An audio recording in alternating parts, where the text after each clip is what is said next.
Hello, ako dahil si Darwin. This is my testimony sa akong experience kagahapon sa March 15 no. Anang um,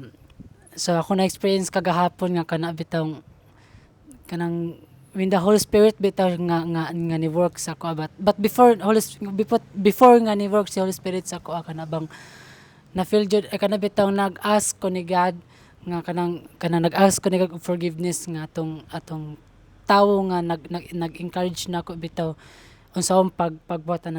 sexual sin. Mao ni akong na ko ni God bitaw nga kana bitaw ni ask ko siya nga Lord, kanang I ask you for forgiveness ani nga tawo nga nag-encourage na ako pagbuhat sa sexual sin. I ask for forgiveness for the father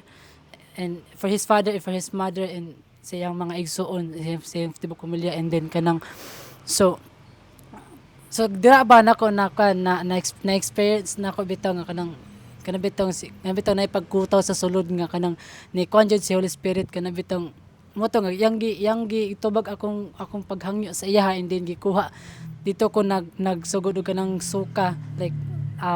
nagsuka ko dito nga kanang like laway siya tanang nga like something nga di na ko masabtan ang ayang lasa. Ana bitaw akong na-experience nga kanang conjured kanang when ma-deliver ka adto nga kanang tawo nga kanang like nagsakit sa imuha, sa imong hunahuna, sa imong pag devotional dili ka concentrate kay tungod kay naka-struggle nga imong gipayon-dayonon sa imong sulod. Ndot kay ang feeling nga kanang ma-deliver bitaw ka ato lang nga kanang sana nga tawo bitaw, and then